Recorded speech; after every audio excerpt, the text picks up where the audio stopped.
हिंदुस्तान के बहुत सारे शहरों में कंपनी बाग, कंपनी गार्डन, इस तरह के गार्डन्स आपको देखने को मिले होंगे।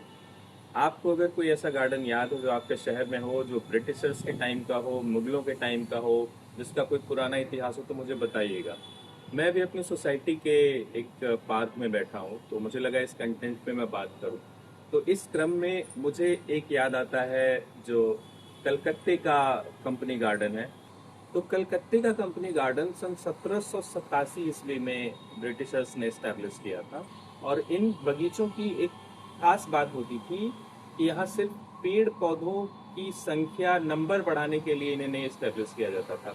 ये बायोडाइवर्सिटी यानी जैव विविधता को बढ़ाने का एक माध्यम होते थे। तो इनमें बहुत विशेष तरह की स्पीशीज के पौधे, पेड़ वो ला करके लगाते थे। तो एक तो हुआ कलकत्ते का कंपनी गार्डन।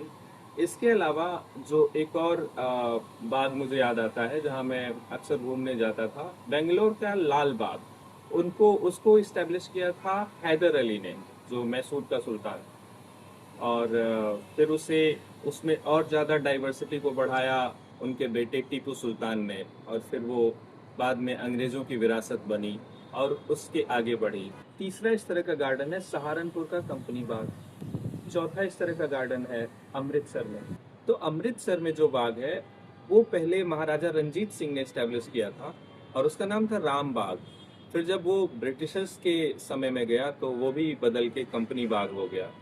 तो ये भी आप देखेंगे कि अंग्रेज़ों ने बहुत सारी चीज़ों को मॉडिफाई करके, उनका नॉमेनक्लेचर चेंज करके अपने अनुरूप किया। तो एक बार फिर से मैं दोहराऊं कि ये सारी जो बाग होते थे, ये बायोडाइवर्सिटी का एक केंद्र होते थे। उस समय पेड़ पौधों की कमी नहीं थी शहरों में, तो वो आज की ज़रूरतों के अनुसार नहीं थे कि वहाँ लोग जा करके खुली हवा में सांस लेने के लिए पहुँचे। ऐसा नहीं था, क्योंकि हर जगह खुला एम्बियंस था। और आज जिस तरह से हमारे वहाँ पार्क बनते हैं, मल्टी स्टोरीज हैं चारों तरफ, और यहाँ पे पार्क है कि हमें थोड़ा सा एक खुला वातावरण मिले, ऐसी ज़रूरत पहले नहीं थी। तो अब मैं आपसे ये जानना चाहूँगा कि क्या आपके शहर में भी कोई ऐसा बाग, कोई ऐसा गार्डन, कोई ऐसा उद्यान है जिसके साथ आप मुगलों की या अंग्रेज़ों की विरासत जुड़ी हुई महसूस करते हैं? यदि है तो उसका नाम लिखिए और मुझे अपने शहर का भी नाम बताइए, और ये भी बताइए कि ये फैक्ट कैसा लगा। Thank you.